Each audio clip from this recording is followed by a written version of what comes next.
कैसे फटता है बादल? बादल फटने के पीछे क्या है वजह?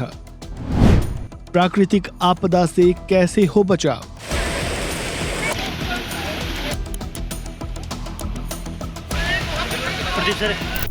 बरसात के मौसम में अक्सर पहाड़ी इलाकों में बादल फटने की घटनाएं सामने आती है।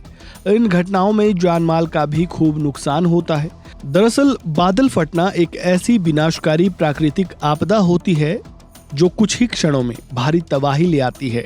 इसकी वजह से मानव जीवन के साथ साथ जंगलों, पहाड़ों के साथ साथ बुनियादी ढांचे को भारी नुकसान पहुंचता है। बादल फटने की ताजा घटनाएं हिमाचल प्रदेश के कुल्लू और मंडी में देखने को मिली।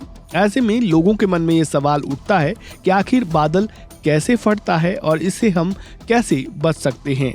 सामान्य शब्दों में समझें तो जब नम हवाएं पहाड़ों से टकराती है तो वे ऊपर की ओर उठती है। ऊंचाई बढ़ने के साथ तापमान गिरता है। इससे हवा में मौजूद नमी संघनित होकर बारिश का रूप लेती है। ये प्रक्रिया संघनन कहलाती है। जब यह प्रोसेस बेहद तीव्रता से होने लगता है तब बादल फटने जैसी स्थिति पैदा होती है। हिमालय क्षेत्र में मौसम की अस्थिरता भी इसका कारक बनती है। इन इलाकों में तापमान और हवा की दिशा में तेजी से बदलाव, मानसूनी हवाओं के अचानक टकराव की स्थिति भी बादल फटने की घटनाओं को बढ़ा देती है। इसके अलावा जब बंगाल की खाड़ी और अरब सागर में आने वाली मानसूनी हवाएं टकराती हैं तो ये ज्यादा नमी लेकर आती हैं, जो पहाड़ों से टकराकर भारी बारिश या बादल फटने का कारण बनती है। पिछले कुछ सालों में देश में बादल फटने की घटनाओं की संख्या में बढ़ोतरी हुई है।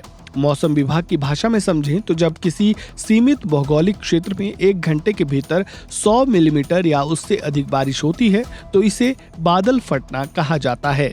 ये इतनी तेज होती है कि इसकी वजह से भयंकर बाढ़ की स्थिति पैदा हो जाती है।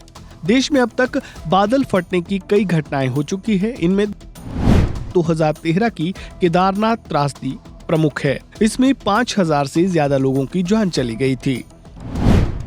2021 में उत्तराखंड के चमोली में ग्लेशियर टूटने के साथ बादल फटने की घटना हुई थी। इसमें 70 से अधिक लोगों ने अपनी जान गंवाई थी। वहीं 2023 में अमरनाथ गुफा के पास अचानक हुई बादल फटने की घटना में 16 तीर्थयात्रियों की मौत हो गई थी और कई लोग लापता हो गए थे। अब सवाल ये उठता है कि बादल फटने की प्रक्रिया तो प्राकृतिक आपदा है, लेकिन इसके लिए हम कितने जिम्मेदार हैं? पहाड़ी इलाकों में बढ़ता शहरीकरण, जंगलों की कटाई, विस्फोटों के जरिए सड़क और सुरंगों का निर्माण, नदी नालों में अतिक्रमण जैसी गतिविधियां इसे और भी गंभीर बना रही है। जलवायु परिवर्तन ने तो इसमें आग में घी डालने का काम किया है। ऐसे में अब सवाल उठता है कि बादल फटने जैसी घटनाओं से हम कैसे बच सकते हैं? इसके लिए प्रशासन तो अपनी तरफ से मदद कर ही सकता है। मसलन पहाड़ी जिलों में डॉपलर रडार प्रणाली की स्थापना, फ्लड अलर्टिंग सिस्टम, स्थानीय मौसम केंद्रों की संख्या में इजाफा, इसके साथ ही आम जनता की भूमिका भी बेहद महत्वपूर्ण है। जब मौसम विभाग की तरफ से चेतावनी जारी की जाए तो उसे हम गंभीरता से लें। नदी नालों और भूस्खलन संभावित क्षेत्रों से दूर रहें। इसके साथ ही पहाड़ी क्षेत्रों में निर्माण गतिविधियों पर सख्त निगरानी रखी जाए। कुल मिलाकर प्रकृति के साथ तालमेल बिठाकर ही हम इस प्राकृतिक आपदा से बचाव कर सकते हैं। बादल फटने से जुड़ी इस खास जानकारी में फिलहाल इतना ही। बने रहिए वन इंडिया हिंदी के साथ। धन्यवाद। Subscribe to One India and never miss an update. Download the One India app now.